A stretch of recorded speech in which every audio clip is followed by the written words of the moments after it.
আসসালামু আলাইকুম। Hello viewers, আমি এসেছি এবার সরকারি চাকরির সফলতার গল্প। আপনাদের আশেপাশে অনেকে অনেক কিছু দেখা যাবে, কিন্তু এভাবে সরকারি চাকরি প্রতিদিন এটা কিন্তু খুব কম দেখবেন। আমরা এবার সেই বগুড়া জেলার যার সদ্য চাকরি হয়েছে শেরপুর উপজেলা, বগুড়া শেরপুর উপজেলার চান্দাইকোনা ডাকবর্তা এই মিস্টার ফাহাদ হোসেনের চাকরি হলো সদ্য প্রথম ভাইবাদী অফিসারি কাম কম্পিউটার মুদ্রাক্ষরিক পদে। আপনার চাকরি হলো ইয়েতে প্রাণী সম্পদ অধিদপ্তরে। তো ভিউয়ার্স, একটি স্বপ্ন নিয়ে এসেছিলেন সেই বগুড়া থেকে। আলহামদুলিল্লাহ, আজকে এই মানুষটি সফল। আমি জানি না আপনারা যারা এই গল্প দেখছেন তাদের কাছে কেমন লাগছে। প্রথম পরীক্ষায় তার চাকরি হয়েছে, আর আজকে এই পাহাদের গল্প দেখলে আপনারাও অবাক হয়ে যাবেন এবং আপনারাও চলে আসবেন এভাবে সরকারি চাকরির জন্য। তো এবার সরাসরি চলে যাই আমরা পাহাদের কাছে। হ্যালো পাহাদ, কেমন আছেন? আসসালামু আলাইকুম স্যার। আলহামদুলিল্লাহ স্যার, ভালো আছি। আপনার গ্রামের পরিচয়টা পাহাদ? আমার নাম মোহাম্মদ ফাহাদ খান। আমার বাসা বগুড়া জেলা শেরপুর থানা সীমাবাড়ি ইউনিয়ন। আমি একদম বগুড়া জেলার শুরুতেই বাসা। আমার গ্রামের নাম টাকাদুপুরিয়া। আপনি লেখাপড়া? বগুড়া সরকারি আজিজুল হক কলেজ, এমএসএস অর্থনীতি ডিপার্টমেন্ট। আজিজুল হক কলেজের অর্থনীতি ডিপার্টমেন্ট। তো এই প্রতিষ্ঠানে আসলেন কিভাবে ফাহাদ, একটু বলবেন? স্যার, এটা আসলে অনেক লং প্রসেসিং। আমি বগুড়ায় প্রথমে এমসিকিউ পড়তাম, ওখানে অনেক পরিশ্রম করছি, কিন্তু আসলে পরবর্তীতে আমি দেখলাম যে এখানে আমরা যারা মানে ন্যাশনাল ইউনিভার্সিটির, তারা দেখা যায় যে আমরা জেনারেলে কোনো প্রিপারেশন নিতে গেলে বিসিএস ক্যাডারদের সাথে আসলে প্রিপারেশন নিতে হয়, প্রতিযোগিতা করতে হয়।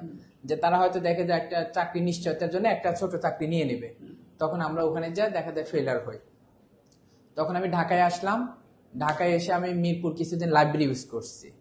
হ্যাঁ, ওখানেও কিছুদিন পড়াশোনার পর আমি দেখলাম যে আমি একটা আসলে বৃত্তের মধ্যেই ঘুরপাক খাচ্ছি। হ্যাঁ, তারপরে আমার আন্টি শার্টলিপিতে জব হয়েছে, উনি রামপুরায় পড়তে। পরে উনি আমাকে বললেন যে মামা, সব থেকে ভালো প্রতিষ্ঠান ঢাকা বহুভাষী শার্টলিপি, আপনি ওখানে যান।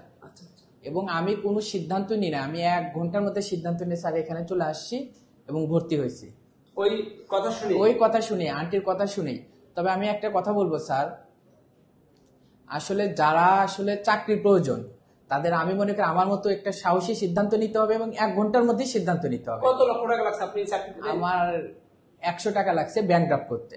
ভিউয়ার্স, ও কিন্তু যা বলছিল যে যদি কখনো কারো ফ্রি এবং ফেয়ার চাকরির প্রয়োজন হয়, আমার মতো সাহসী সিদ্ধান্ত নিতে হবে, 1 ঘন্টার ভিতরে ডিসিশন নিতে হবে।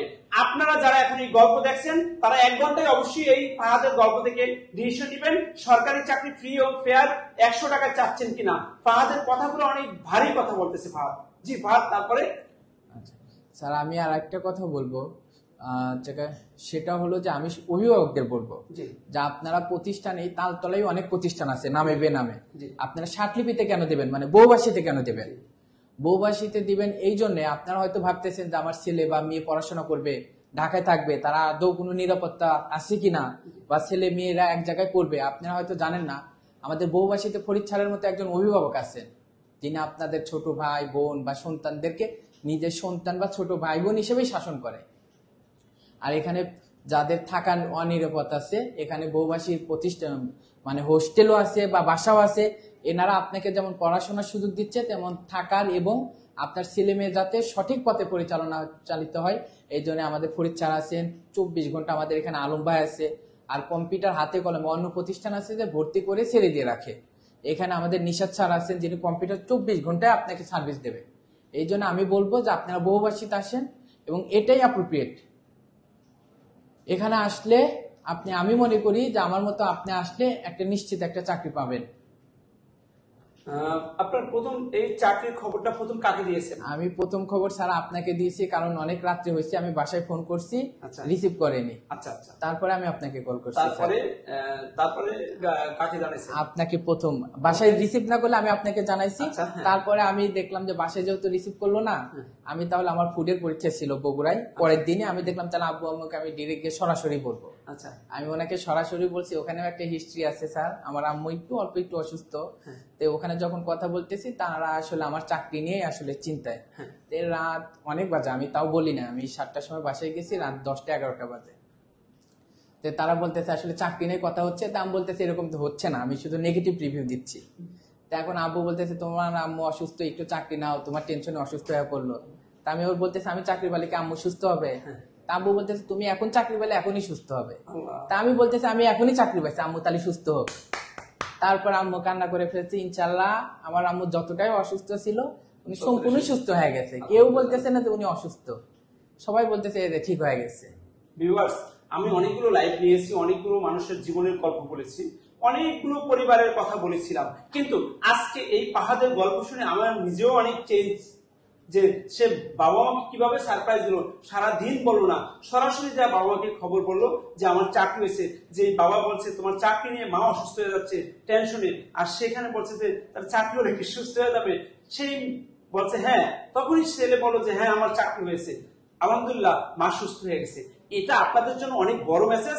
আমার মনে হয় এই পাহাড়কে দেখার জন্য আপনাদের একবার হলেও এসে দেখা উচিত যে পাহাড় কি কথা বলল, এবং সে 1 ঘন্টা ডিসিশন নিয়েছে এই ঢাকা প্রবাসীতে ভর্তিতে, সে কোনোভাবেই মিস করে নাই।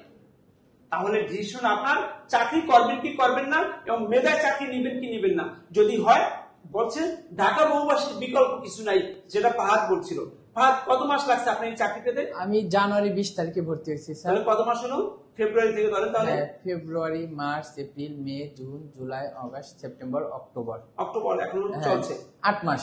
8 মাসে সে চাকরি পেয়েছে।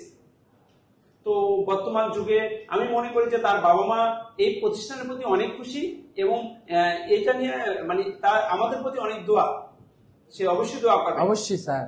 আপনার বাবা কি জানে এই প্রতিষ্ঠানের কথা? জি স্যার, অবশ্যই জানে, এবং তারা প্রত্যেকটা লাইভ দেখে। আপনি যখন লাইভ গুলো করতেন আমি তাদেরকে হোয়াটসঅ্যাপে অবশ্যই আপনি আপনার সন্তানের গল্প দেখবেন একদিন।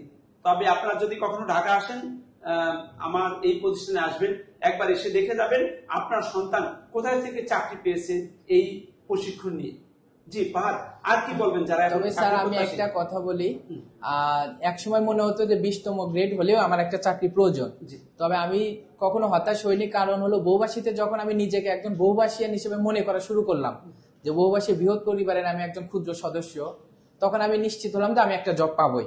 কারণ আমি যখন দেখতাম যে আমার সামনে যে ভাইয়াটা পড়াশোনা করতেছে, সে দেখা গেল যে 15 দিনের ব্যবধানে 5টা 7টা চাকরি হচ্ছে, পিছনে যে আপুটা ছিল তার দেখা যাচ্ছে 11তম চাকরি, 12তম চাকরি তাদের হচ্ছে। তখন আমি ভেবে নিলাম যে আমিও পরিশ্রম করলে আমি জব পাবো ইনশাআল্লাহ। অনেকে হয়তো ভাবতেছে যে 16তম গ্রেডে জব পাইছে, কি এমন এত বড় বড় কথা বলতেছে। আমি তাদেরকে বলতে চাই, ভাই আমি ঢাকা বহুভাষিয়ান এই পরিবারের সদস্য, 16তম গ্রেড আমার ঠিক আছে, এটা আমার শুরু, শেষ নয় ইনশাআল্লাহ। এটা আমার শুরু, আমি অনেক দূর যাবো, এবং বহুভাষী আমার পাশে ছিল, আছে এবং থাকবে, এবং এই প্রতিষ্ঠানের মাধ্যমে আমি বড় কিছু করে দেখাবো ইনশাআল্লাহ। আলহামদুলিল্লাহ, আলহামদুলিল্লাহ, থ্যাংক ইউ। অনেক গুরুত্বপূর্ণ কথা বলছে এবং কৃতজ্ঞতা স্বীকার করেছে এই প্রতিষ্ঠানের প্রতি। তো কতজন মানুষ পারে এই কৃতজ্ঞতা? তার সাথে কিন্তু অনেকগুলো লোকের চাকরি হয়েছে। কয়জন আমাকে জানিয়েছে, কারণ আমাদের একসাথে চাকরি হয় 20, 25, 30 জন, খুব কম লোকই, মানে অনেকেই আমার জানাইতে পারেন না, কারণ এক একজনের চাকরি হয় 7-8টা করে। কয়টা জানা? জি স্যার। তো ভিউয়ার্স, আমার মনে হচ্ছে যদি এই পাহাদের গল্প ভালো লেগে থাকে, এবং আপনারা যারা এখন চাকরি প্রত্যাশী, সরকারি চাকরি পান নাই, তারা অবশ্যই এই পাহাদের গল্প দেখার পরে চলে আসবেন ঢাকা বহুভাষী সার্টিফিকেট ট্রেনিং সেন্টারে। এবং আপনারা যদি চান 100 টাকা দিয়ে সরকারি চাকরি, তাহলে এই ঢাকা বহুভাষীর বিকল্প নাই, যেমনটা আমাদের পাহাদ বলছিলেন। আমি আরেকটা কথা বলবো স্যার, আমি মিরপুরে যখন লাইব্রেরি ইউজ করতাম, আমার ডেস্কের ভাড়া ছিল 1000 টাকা। আমার নির্দিষ্ট একটা স্থান ছিল, ওখানে পড়তাম সকাল 8টা থেকে রাত্রি 8টা। সেখানে ক্লাস ছিল, আমি বলি স্যার, ওখানে কেউ ছিল না। আমি আদৌ কোচিং এ লাইব্রেরিতে গেলাম কিনা, কখন গেলাম, এটা কেউ দেখার নেই। মাস শেষ আমার পেড করতে হচ্ছে। কিন্তু আপনারা হয়তো জানেন না, বহুভাষীতে ভর্তি হওয়ার পর প্রত্যেক মাসে 700 টাকা, কিন্তু এখানে আপনি ক্লাস পাবেন পর্যাপ্ত, আপনি কম্পিউটার শিখতে পারবেন, ছাটলিপি শিখতে পারবেন। সব থেকে বড় কথা, এখানে গার্জিয়ান আছে, গার্জিয়ান ছাড়া কেউ নেই। এখানে কেউ উপস্থিত হলো না, আসলো না, 1 দিন থেকে 2 দিন, তারপরে আপনার বাসায় কল যাবে, আপনার কাছে ফোন যাবে, আপনার খোঁজ নেওয়া হবে। আমি সেই জন্যই মনে করি যে আসলে আমাদের যে বয়সটা, এই বয়সে অভিভাবক ছাড়া আসলে পড়াশোনা হয় না, গাইডলাইন ছাড়া। এই জন্য আমি বলবো কোনো লাইব্রেরি ইউজ না করে আপনারা বহুভাষীতে আসেন। ওখানে শুধু আমার মতো বৃত্তাকারে ঘুরবেন, সময় নষ্ট হবে, কিন্তু কাজের কাজ হবে না। ভিউয়ার্স, আমরা শুনছিলাম সেই বগুড়ার আমাদের পাহাদের গল্প। তবে এই ঢাকা বহুভাষীর কিন্তু কোনো শাখা নেই। আপনি অনেকেই জানতে চাচ্ছেন আমাদের কোনো অনলাইন ব্যাচ আছে কিনা। শার্টলিপি কখনোই অনলাইনে সম্ভব না। আরেকটা বিষয়, আপনারা যারা ঢাকার বাইরে থেকে আসবেন, 1 মাস পূর্বে সিট বুকিং দিতে হয় ঢাকা বহুভাষীতে ভর্তি হওয়ার জন্য। এসেই আপনি পারবেন না। আর আমাদের কোনো শাখা নেই। কোথাও আপনারা প্রতারিত হবেন না ঢাকা বহুভাষীর নামে কোথাও ভর্তি হয়ে, কারণ আমাদের কোনো শাখা নেই। আর এই বাংলাদেশের প্রথম শর্ট হ্যান্ডের জগৎ, এই লিখিত জগতে ঢাকা বহুভাষী, এবং যেখানে নিয়োগ হোক সেটা ফার্স্ট ঢাকা বহুভাষী হয়। তো সেই পর্যন্ত ভালো থাকবেন। এবং আমাদের আর একটা কথা আমি আমার বগুড়া জেলাকে নিয়ে বলতে চাই।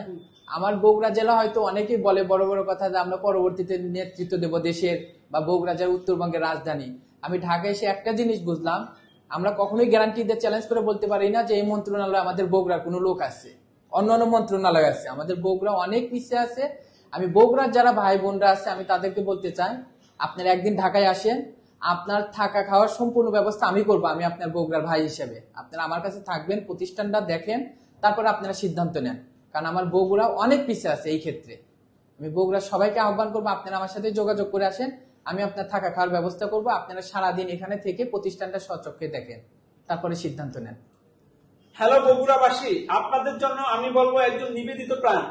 শুধু যারা চাকরি প্রত্যাশী এমন ভাবে কেউ বলে নাই কোন জেলার মানুষ যে আসেন।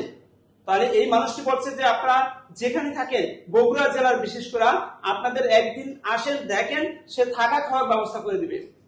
এটা আপনার জীবনে অনেক বড় প্রাপ্তি। যারা 100 টাকা দিয়ে চাকরি চান, আমার মনে হয় ফাহাদের সাথে দেখা করেন। আর ফাহাদকে পেতে হলেই ঢাকা বহুভাষীতে আসতে হবে। ভিউয়ার্স, ফাহাদ ভর্তির জন্য বলছিল না, ফাহাদ বলছিল যে আপনারা একবার এসে দেখে যান কিভাবে প্রতিদিন সরকারি চাকরি হয়। তো সেই পর্যন্ত ভালো থাকবেন, দেখা হবে ইনশাআল্লাহ এই ফাহাদের কথা শুনে যে আমরা আসছি ফাহাদকে দেখে সেই বগুড়া থেকে। আমরাও চাই একটি সরকারি চাকরি 100 টাকা দিয়ে, যেমনটা পেয়েছেন ফাহাদ। সেই পর্যন্ত ভালো থাকবেন। ওকে, আল্লাহ হাফেজ, আসসালামু আলাইকুম।